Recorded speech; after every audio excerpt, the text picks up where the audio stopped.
hay que situarla a fines de la década de los 60. Lo interesante es discutir si es una escuela, si hay un marco teórico o conceptos compartidos.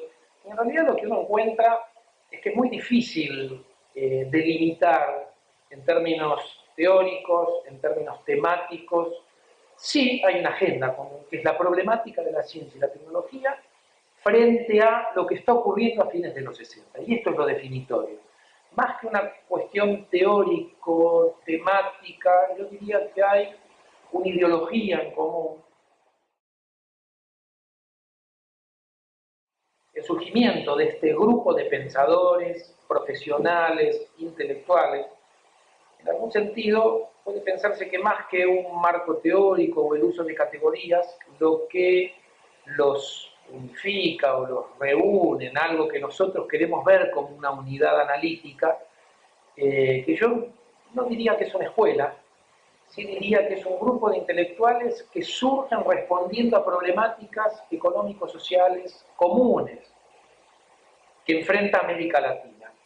¿Cuál sería el desencadenante?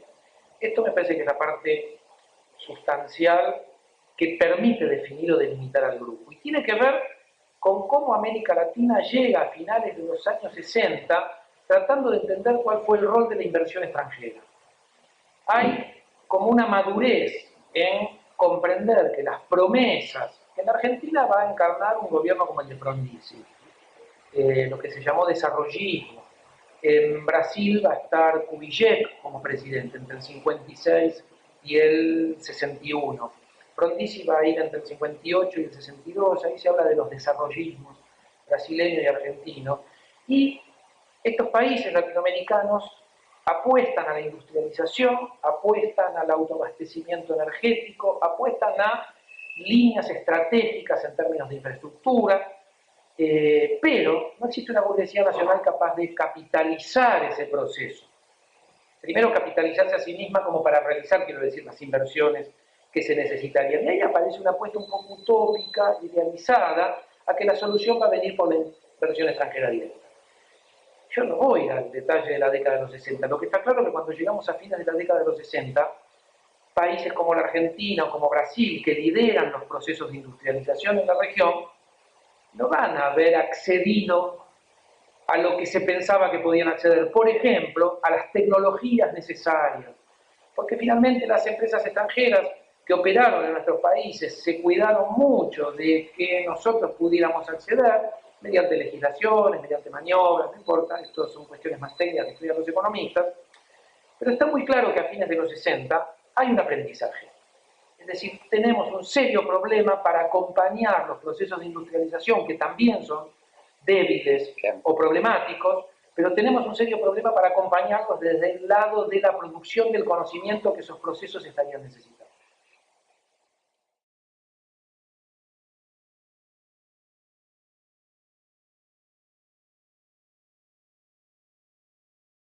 A mí me llevó mucho tiempo, por lo menos yo no conozco bibliografía donde esto esté expresado, como lo expresaste vos. Yo trataría de traducir lo que vos acabás de decir en que lo que uno ve en este conjunto de pensadores, donde abundan, esto es importante, ingenieros, economistas son la mayoría, yo diría más o menos, un poco idealizando, un tercio de ingenieros, no un tercio, perdón, un poquito menos de ingenieros, un poquito menos de ciencias políticas, pero muchos economistas, ¿no? Y después profesionales. Entonces, yendo a lo que vos señalás, hay un fuerte componente de pragmatismo, es decir, no hay teoría. Si uno va a ver lo que pasa en los países centrales, uno no encuentra las respuestas que está buscando América Latina.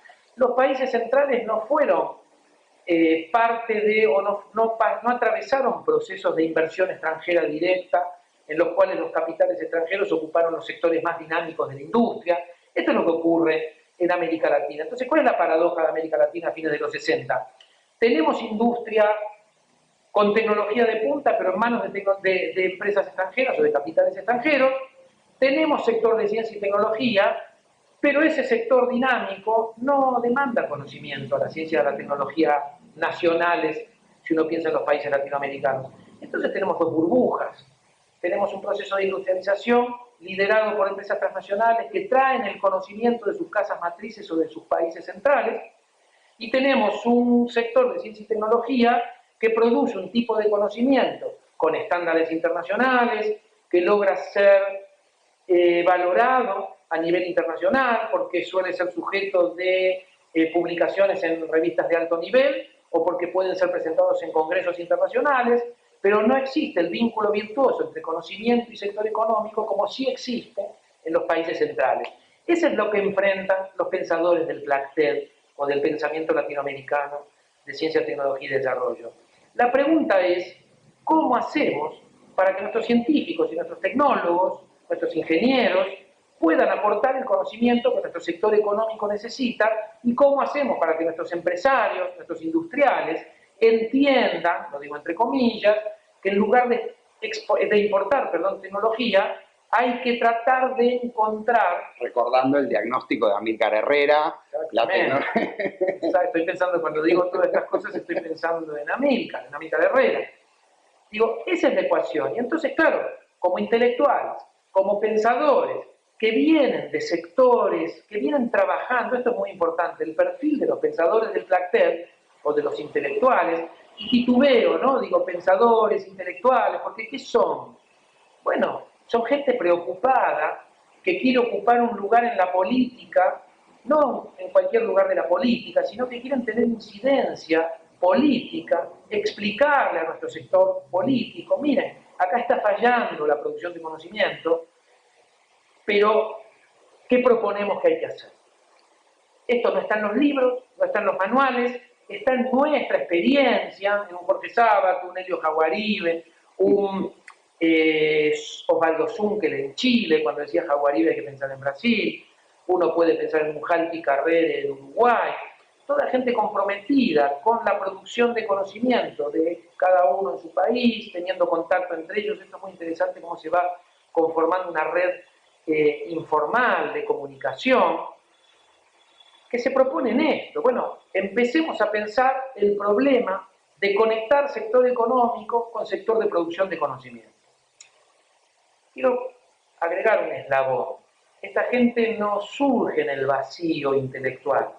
En América Latina está ocurriendo pensamiento económico vinculado a lo que podríamos llamar la escuela del estructuralismo económico y la escuela de la dependencia o la teoría de la dependencia.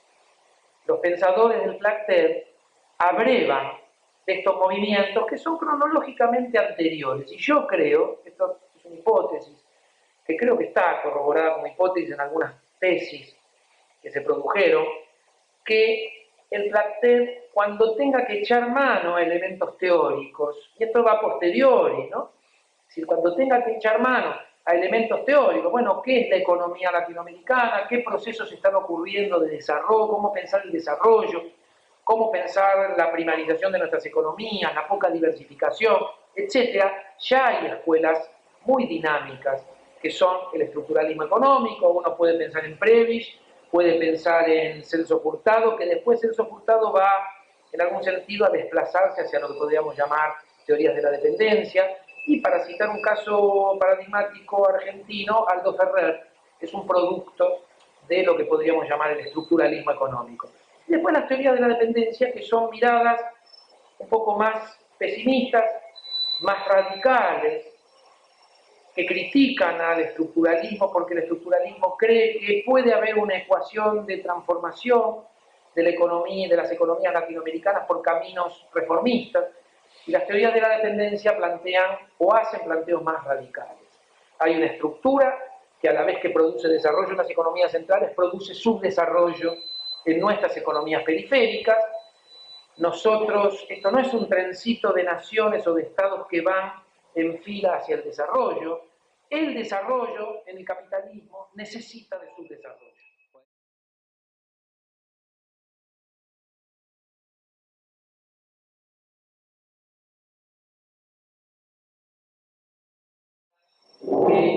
Para retomar por donde empezamos, cuando uno empieza a armar este rompecabezas, teorías de la dependencia, desarrollo económico desde la mirada del estructuralismo, latinoamericano, cuando uno empieza a ver las problemáticas que plantea el capital extranjero, pero también comunidades científicas que están mostrando que son capaces de producir logros, desde hechos simbólicos como los premios Nobel, digo simbólicos porque no hay contacto con la economía, hasta en la Argentina o en Brasil desarrollo nuclear, desarrollo aeronáutico, desarrollo en electrónica. Entonces, no es que estamos arrancando desde cero. América Latina viene haciendo un esfuerzo grande desde por lo menos la década de los 30. Digo, en la Argentina uno ve militares que uno podría etiquetar de militares nacionalistas, industrialistas, ya en la década de los 30 preguntándose cómo acceder a las tecnologías necesarias para industrializar el país, porque la industria, desde el punto de vista de los militares nacionalistas, tiene mucho que ver con el problema de la soberanía. Entonces uno ve que en la década de los 30 ya aparece la problemática del acceso al conocimiento, el acceso al petróleo, a las capacidades propias para procesar nuestros propios recursos naturales. El peronismo se puede pensar que es un emergente de estas raíces, Perón, el propio Perón es un militar industrialista de esta escuela. El segundo plan quinquenal plantea una política tecnológica. Cuando cae el peronismo para seguir la línea argentina, pero podríamos hacer una trayectoria, marcar una trayectoria semejante en Brasil, o algo menos parecido, pero también convergente en México o en Chile, digo, donde se ve evolucionando el problema de la ciencia y la tecnología, pero a fines de los 60, resultados muy magros, muy pobres. Y esto también es un elemento, ¿no? Las teorías de la dependencia, los capitales extranjeros, el estructuralismo económico y los resultados magros en ciencia y tecnología que no son capaces de acompañar los procesos de industrialización. ¿No? De este caldo, podríamos decir, emergen estos pensadores que vienen del sector de ciencia y tecnología, preguntándose, entonces uno ve elementos muy pragmáticos, ¿no? Y ahí voy a lo que vos señalabas. Mucho pragmatismo, aprendizaje propio, que empieza a tener pretensiones de generar elementos teóricos ambiciosos.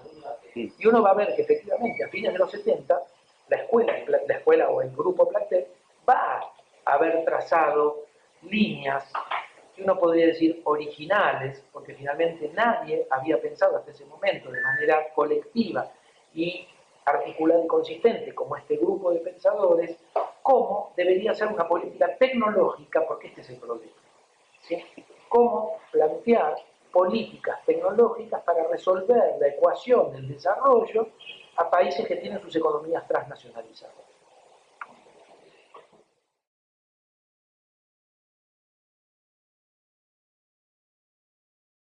Interesante, porque probablemente cuando uno piensa en el Plactet como grupo y quiere buscar homogeneidad, Balzaski probablemente sea lo menos homogéneo dentro del grupo, porque Balzaski hace este ejercicio. Balzaski dice, yo voy a pensar cómo debe ser la ciencia y la tecnología para una sociedad que quiere salirse de la dinámica capitalista. Entonces ya, en ese sentido, patea el tablero de lo que puede ser el pensamiento de un Jaguaribe o un Jorge Sábato o un Zunkel, incluso Zunkel siendo uno de los pensadores más radicales, ¿no?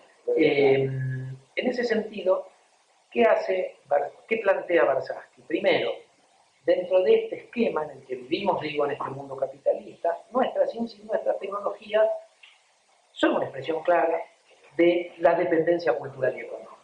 Entonces viene una crítica a lo que hace Balzaski en Ciencia Política y Cientificismo, el libro que se publica en el año 69, no casualmente en el año 69, es muy interesante. ¿Por qué el año 69? Argentina atravesando una dictadura, un proceso de facto, un gobierno de facto que se dice desarrollista, un proceso de industrialización dinámico pero con muchísimos problemas, y una comunidad científica que trabaja en cualquier cosa menos en lo que el país necesita. No porque los científicos sean personajes disruptivos o no les interese su país, simplemente porque no hay políticas que sean capaces de orientar la actividad científica como un colectivo. Entonces uno ve fragmentación, individualismo, valores importados de éxito, de prestigio científico-tecnológico. Lo que busca un científico es publicar en revistas internacionales de prestigio, entonces en algún sentido se adapta y hasta yo te diría se camufla, ¿no?, con lo que es un científico del primer mundo, y ahí aparece una crítica demoledora de Balzaski, que que tiene un poco como núcleo de ataque el CONICET y las universidades. Ahí hay que pensar que en el 69 el CONICET y las universidades están muy en tándem, porque todavía no se produce la ruptura que va a producir la última dictadura entre CONICET y universidades. Entonces casi que Barzazki dirige sus dardos claramente al CONICET y en segunda instancia a la academia, lo que él habla, lo que él llama ciencia académica, ¿no? Y ahí aparece la categoría de cientificismo como una manera de entender la práctica de producción de conocimiento científico alienada, básicamente individualista, narcisista, desconectada de la realidad socioeconómica, porque en algún sentido lo que se hizo fue adoptar los valores de los países centrales y se termina produciendo conocimiento para beneficiar, dice Barzazki, a las economías. Es decir, sin darnos cuenta pasamos a integrar las cadenas de valor de conocimiento y valor económico que van a beneficiar las economías centrales. Luego, algo que tiene que ver con la agenda del Placter. Porque vos me podrías decir, bueno, perfecto, acá hay pensadores con un alto componente de pragmatismo, o que arrancan con un alto componente de pragmatismo, pensadores heterogéneos. El caso de Barzazki es paradigmático porque probablemente es un extremo dentro de todas estas heterogeneidades, pero que tienen pretensiones teóricas. Entonces van a abrevar en teoría económica, van a abrevar en teoría política, intentan abordar desde el punto de vista de la epistemología, algo que para mí va a ser muy estéril el abordaje que se va a hacer desde la epistemología, y pienso en cuando volvemos a la democracia y en el CBC se agrega una materia como pensamiento científico, y en lugar, con las mejores intenciones, el gobierno radical de recuperar una agenda que habíamos perdido con la última dictadura, ponen una figura emblemática que se puede pensar que perteneció al Placter, como Sadowski. Y sin embargo lo que se hace es pensar que un chico que entra a la universidad pública en el año 85 tiene que saber epistemología, no política, científico-tecnológica, y paradójicamente yo creo que es una gran frustración de época no haber recuperado esa agenda que se había perdido de estos pensadores y haber ido y pensar que nuestros jóvenes tenían que aprender Popper, Lakatos, Feyerabend, Círculo de Viena, tablas de verdad, porque eso era la ciencia. Es una concepción despolitizada. En ese sentido podemos decir que la dictadura nos había infligido una derrota tremenda, porque hasta nuestros pensadores en ese momento progresistas, como Sadowski o como Klimovsky, creían que retomar una agenda progresista era retomarla desde el punto de vista de la epistemología. Vuelvo a los 70. ¿Cuál es la agenda del Placter? Esto es muy interesante. Patentamiento, ya está el patentamiento. El problema de la propiedad intelectual es decir, nosotros no podemos acceder al conocimiento que necesitamos. Y el conocimiento que necesitamos nos empieza a enseñar esta gente, no está en los congresos. Si vos querés una fibra de carbono, me voy lejos, la fibra de carbono es un problema actual, pero si uno piensa en un chip a comienzos de los 70, uno no va a encontrar cómo hacer un microchip para fabricar calculadoras de mano, que es una gran área en ese momento eclosiona de la economía. A comienzos de los 70 nos enseña el Placter, no va a estar en un congreso. Este universalismo, ahí está Barzazki, ¿no? Este universalismo aparente del conocimiento, porque se supone que la comunidad científica es altruista y comparte de manera desinteresada y trascendiendo las fronteras nacionales el conocimiento. Es falso, es decir, hay un tipo de conocimiento que puede transmitirse en los congresos y otro tipo de conocimiento que los países desarrollados protegen de manera muy celosa a través de legislación, del secreto industrial, de vedarte el acceso en foros internacionales o legislación como la de la patente.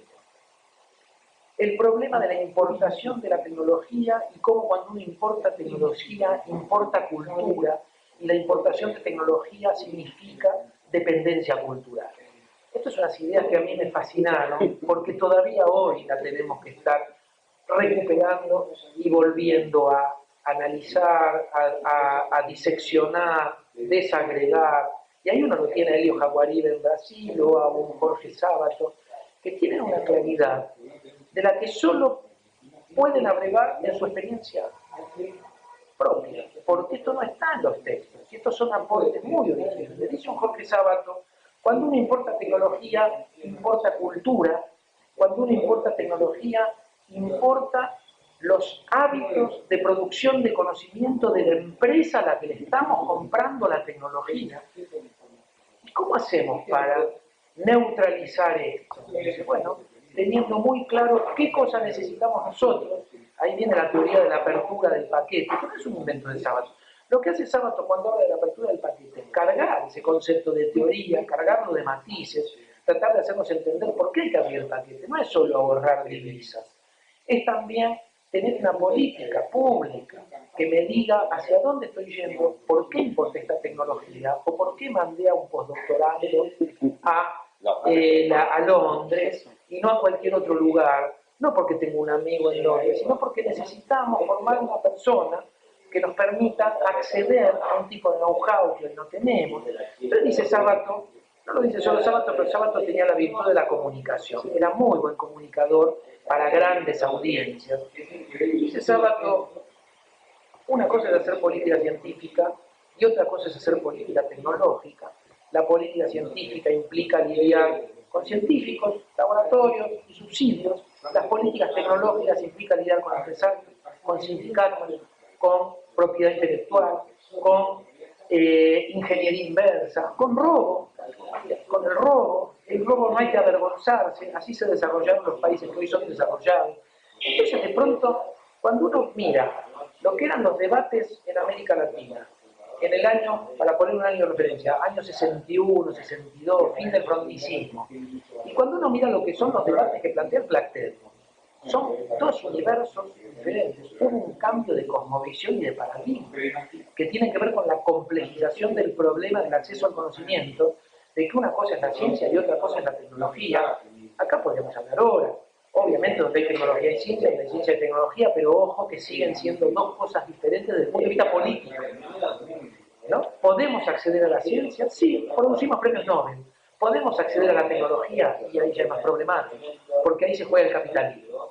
Y ahí se juega el rol que se le asigna a América Latina en la División Internacional del Trabajo. Este es el aporte del Platón, ¿no?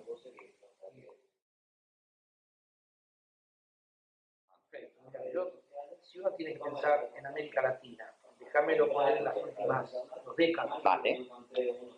Hay claramente dos momentos. El inicio de movimientos, procesos políticos progresistas, sincronizados en algún sentido, con Lula, con Néstor Kirchner, con Lugo en Paraguay, con Correa en Ecuador, con Evo Morales en Bolivia, con Chávez en Venezuela, y los quiero nombrar no por hacer un ejercicio de memoria, porque hay que entender que lo que está pasando en América Latina es inédito. Y esto transforma a América Latina en un gran laboratorio para los nerds, podríamos decir. No lo digo un poco en broma, un poco en serio, porque los nerds que se dedican a las políticas tecnológicas tendrían que dejar de pensarse a sí mismos como nerds y empezar a pensarse como actores necesarios, quiero decir. Lo digo un poco en broma, porque en realidad esto ocurrió en digamos, en la primera década del 2000, del nuevo siglo. Ocurrió, esto es lo interesante. América Latina entra en un proceso de movimientos políticos progresistas y es muy interesante ver, eso significa que están saliendo o intentando rescatarse a sí mismos de procesos de neoliberalización que desguazaron nuestros sectores de ciencia y tecnología, que transnacionalizaron nuestras economías. Entonces ocurre algo muy interesante. ¿Dónde abrevamos para empezar a pensar con estados devastados? Es decir, si vos no tenés estado, no tenés aquello que, con lo que sí puede contar una democracia para pensarse a sí misma, que es el Estado. Las democracias se piensan a sí mismas a partir de los estados. Por eso cuando se dice hay que achicar el Estado, sí, hay que achicar el cerebro, ¿no es cierto? Hay que dejar de pensarse, y entonces, ¿hacia dónde vamos? No sabemos. El primer punto, la primera tarea que aparece en América Latina es recuperar el Estado. Junto con la recuperación del Estado aparece una vertiente, que es la que nos interesa a nosotros en este tema, que es empezar a pensar o a repensar las políticas de ciencia y tecnología. Lamentablemente lo que hay es un vacío. Uno mira la década de los 90, y de que habla del conocimiento es negocio, es lo mismo fabricar un satélite que comprarlo, pero comprarlo es más barato, entonces comprémoslo. se ve el desguace de sectores que a países como Brasil, Argentina, México, Chile llevó décadas hacerlos entrar en un proceso de maduración. Eso se desguaza, en muchos casos no queda nada después de décadas de maduración. Y entonces se ve que empiezan a reaparecer nuestros pensadores de los 70, y el Plachtel como aquel marco teórico que no existía, ahora se convertiría en sustantivo. Exactamente, como verdaderos brotes verdes, verdaderos porque van a brotar y a germinar.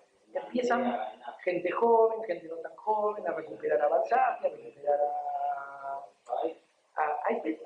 no a todos, ¿no? Esto es interesante, no es que se recupera todo, hay pensadores paradigmáticos, ¿no?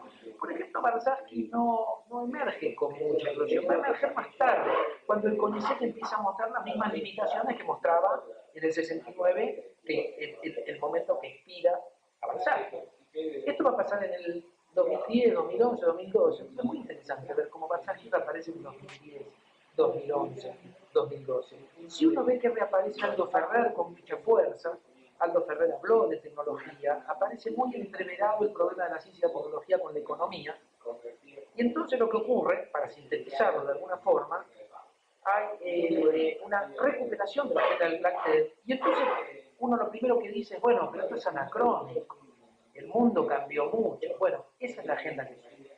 Tenemos a nuestros referentes de los 70, pero muchas cosas de lo que estos pensadores decían en los 70 hoy no son adaptables de manera. Bueno, empecemos a trabajar como primer paso en un proceso de retraducción de estos pensadores al presente. Efectivamente, es asombroso porque, por un lado, demuestra la vitalidad de ese pensamiento, porque muchas categorías pueden tomarse y nos ayudan a repensar el nuevo presente de, digamos, año 2005, 2006. Muchas problemáticas, efectivamente, uno las ve anacrónicas, ya yo diría obsoletas, pero sin embargo, el núcleo ideológico del Plachtel está intacto. Entre otras cosas, y lamentablemente porque están intactos los problemas, o porque reaparecen los problemas, los mismos problemas que nos planteamos. En el medio hay un proceso de globalización que le da mucho más eficacia al neoliberalismo en términos de aplicación de políticas de desguace. Porque los 90 no nos van a salir gratis. En los 90 el consenso de Washington aprieta las tuercas sobre el acceso al conocimiento. Uno de los grandes problemas para el neoliberalismo de los 90 es darse cuenta que lo que tienen que hacer es generar marcos regulatorios y acuerdos internacionales que efectivamente empiecen a poner obstáculos más altos de acceso al conocimiento a los países latinoamericanos, por ejemplo, entre otras cosas porque los países latinoamericanos también se vinieron desarrollando y aprendieron. Entonces, esa es la nueva agenda en la que nos encontramos con dificultades grandes de acceso al conocimiento, mayores que la de la década de los 70, recuperamos a nuestros pensadores, tenemos que readaptarlos, reconstruimos el Estado y empezamos a entender o a retomar la agenda de cuál debe ser, y esta es la pregunta, la misma pregunta de los 70, no matizada, complejizada al 2010, digamos, cuando nosotros ya tenemos un Ministerio de Ciencia, cuando ya vemos madurar, recuperamos el plan nuclear, tenemos ley de software, ley de biotecnología, apostamos a sectores estratégicos claros, ahí aparece la pregunta, bueno, perfecto, hay que articular industria con tecnología, con salud, con agro, con defensa.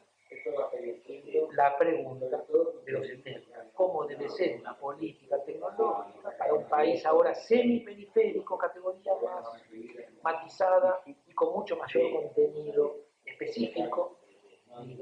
Esa pregunta, yo digo, reaparece en el 2010, 2011, en el 2015 nos dimos cuenta todo lo que no habíamos logrado entender, porque todo esto fue 12 años en el caso argentino de aprendizaje, y llegamos al 2015 entendiendo que lo que nos faltó fue coordinación. Y esto es un problema que ya se detecta en la década de los 70. Es decir, reaparece, es un poco trágico esto, reaparece en 2015 problemas que están muy claros, planteados. Entonces la pregunta es, entonces no habíamos aprendido de nuestro Plachtel.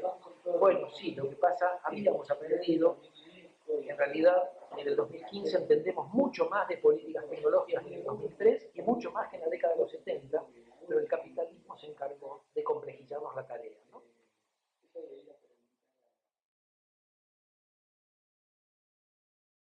Dos componentes para empezar de tu pregunta. Una es la ideología de la comunidad científica, no es homogénea. Las ideologías, los valores de grupos, porque yo creo que se logró mucho en estos 12 años. En el campo cultural empezó a aparecer un sector de ciencia y tecnología que se considera a sí mismo como un actor relevante, pero sí no se lograron revertir en términos ideológicos o de valores muchas cosas que estuvieron presentes en términos históricos, yo diría casi estructurales, que tienen que ver con esta capacidad de la comunidad científica de plantear, de transformarse en un interlocutor político, de concebirse como un actor económico, ¿sí? Que intente dialogar con las políticas públicas de manera virtuosa. Esto es del lado de la comunidad científica. Uno podría pararse del otro lado, que me parece el lugar más legítimo, porque los científicos en algún sentido son ciudadanos, que van a trabajar, que pueden pensarse como un sindicato, como actores relevantes, pero en general suele ser reactivo a las políticas públicas. Y bueno, las políticas públicas van a hacer un lado, nosotros reaccionamos pidiendo reajustes, reorientaciones.